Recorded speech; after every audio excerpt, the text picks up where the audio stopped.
Assalamu alaikum students. Today our gupshup topic on economic is indifference curve approach, जिसे हम उर्दू में कहते हैं खतूत अदम तरजीह या गैर जानिबदारी का नज़रिया। अब खतूत अदम तरजीह मीन्स दैट के कंज्यूमर के पास डिफरेंट चॉइसेस हैं, वो एक चॉइस पे नहीं रुक रहा, उसके पास डिफरेंट चॉइसेस हैं, वो कोई भी चॉइस को चूज़ कर सकता है, वो इनडिफरेंट है, गैर जानिबदार है, वो किसी तरफ झुका हुआ नहीं है, कोई भी चॉइस कर सकता है। और the background of this topic is कि ये डेवलप जो है ये मॉडर्न इकोनॉमिस्ट ने किया था, जिसमें रीटो है, एजवर्थ है, RGD एलन है और हिक्स है। इन्होंने ये कॉन्सेप्ट डेवलप किया था। अब ये कॉन्सेप्ट क्या है, यह कि IC is a locus of different points, each point representing a commodity bundle consisting of some unit of commodity X, some unit of commodity Y, giving the consumer same level of satisfaction. एक minute आप repeat करेंगे ये चीज़। अब ये क्या कह रहा है कि IC is a locus of different points.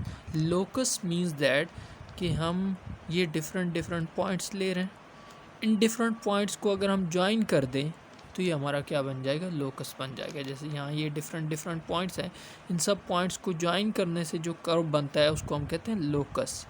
तो IC is a locus of different points, each point representing a commodity bundle.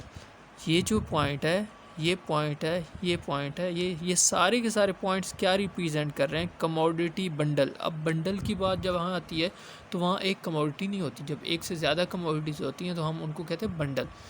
तो ये किसको रिप्रेजेंट कर रहे हैं, कमोडिटी, यानी उनके बंडल को रिप्रेजेंट कर रहे हैं। यहाँ हम IC कर्व में हम IC में लेते हैं कि दो कमोडिटीज़ होती हैं, तो यहाँ ये क्या रिप्रेजेंट कर रही हैं कि ये दो कमोडिटीज़ के बंडल को रिप्रेजेंट कर रही हैं। उसमें क्या हो सकते हैं, सम यूनिट ऑफ कमोडिटी X हो सकते हैं, सम यूनिट ऑफ कमोडिटी Y। ये ज़रूरी नहीं है कि हम X और Y लें, हम A और B भी ले सकते हैं, C और D भी ले सकते हैं, तो अपनी ज़रूरत के लिए जो लगे। और ये क्या प्रोवाइड कर रहे हैं, कंज्यूमर को same level of satisfaction provide कर रहे हैं। अब हम IC को कह रहे हैं कि ये दो मुख्तलिफ़ अशिया का मजमूआ है जो सारिफ को बराबर तस्कीन देता है। वो कोई भी अशिया हो सकती हैं, और वो उन जो हम मजमूए ले रहे हैं वो कुछ भी हो सकते हैं। सपोज़ करें यहाँ पर हम दो कमोडिटीज़ लेके चल रहे हैं, मैंगो और बनाना लेके चल रहे हैं। उसमें हमारे पास फर्स्ट जो है बंडल जो है वो उसमें एक मैंगो और 10 बनाना है, और लेवल ऑफ सेटिस्फेक्शन ये है। अब ये शो कर रहा है कि सपोज़ करें कि एक बंदे को केले बहुत ज़्यादा लाइक करता है, तो वो केले के बंडल ज़्यादा ले रहा है, कमोडिटी ज़्यादा ले रहा है, यूनिट ज़्यादा ले रहा है, और मैंगो का 1 यूनिट लेके चल रहा है। सपोज़ करें कि एक बंदा है जिसको मैंगो बहुत ज़्यादा लाइक करता है, तो वो 4 यूनिट मैंगो के ले रहा है और 1 यूनिट बनाना के ले रहा है। और कुछ लोग होते हैं जो दोनों को लाइक कर रहे होते हैं, तो वो थर्ड और ये सेकंड और थर्ड में आ रहे हैं कि 2 यूनिट और यहाँ पर 6 यूनिट और यहाँ पर 3 यूनिट मैंगो के और 3 यूनिट बनाना के, और लेवल ऑफ सेटिस्फेक्शन क्या है, सेम है। अब हम कह रहे हैं कि लेवल ऑफ सेटिस्फेक्शन सेम रहेगा। इसकी वजह क्या है कि लेवल ऑफ सेटिस्फेक्शन क्यों सेम है, क्योंकि जब हम एक यूनिट यहाँ से बढ़ा रहे हैं तो उधर से कुछ ना कुछ यूनिट क्या कर रहे हैं, कम भी कर रहे हैं। इसी तरह हम 1 यूनिट मैंगो को बढ़ाते हैं तो यहाँ पर कुछ यूनिट कम करते हैं।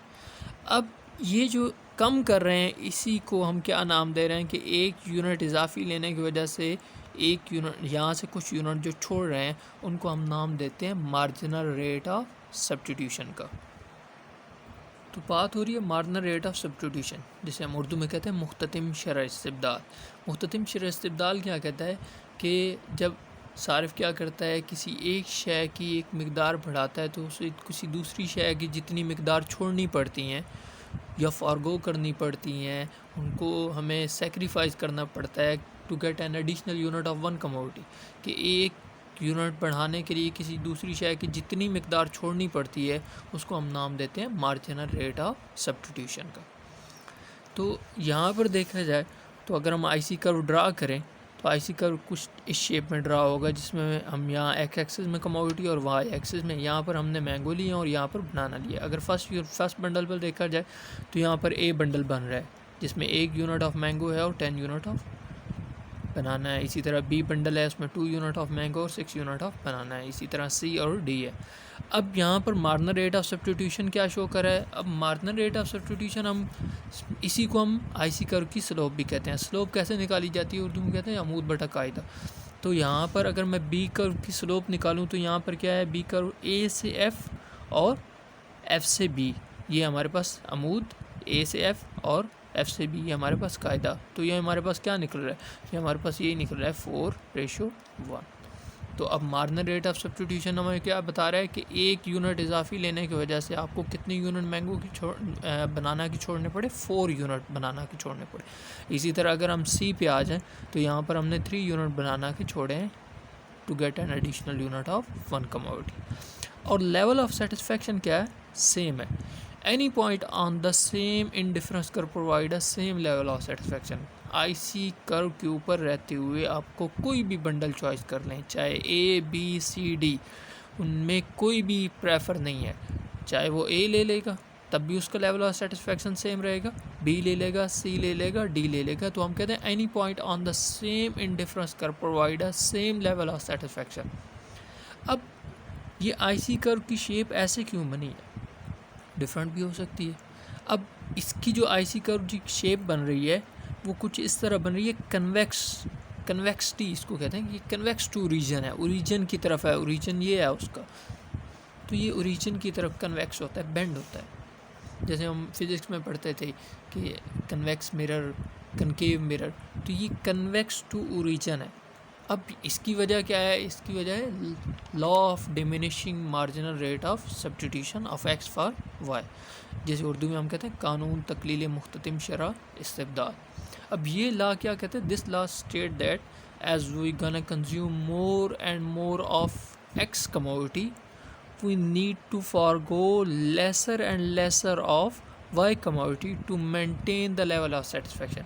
अब हम क्या कह रहे हैं कि जैसे जैसे हम एक एडिशनल यूनिट एक्स का लेते जा रहे हैं तो हमें जो ये फॉरगो करने पड़ रहे हैं ये लेसर एंड लेसर होंगे, जिसको हम कह रहे हैं कि अगर हम एक्स यूनिट बढ़ा रहे हैं तो उधर से वाई के जो यूनिट हैं वो कम कम कम कर रहे हैं। कम कम मीन्स दैट कि हम एडिशनल यूनिट लेते वक्त एक्स का हम वाई के जो यूनिट फारगो कर रहे हैं, सेक्रीफाइस कर रहे हैं, छोड़ रहे हैं, वो कम कम कम छोड़ते जाएंगे। जैसे पहले हमने एक एडिशनल यूनिट लेने के लिए कितने यूनिट छोड़े, 4 यूनिट, एक एडिशनल लेने के लिए फिर 3 यूनिट छोड़े, एक एडिशनल लेने के लिए फिर हमने 2 यूनिट छोड़े।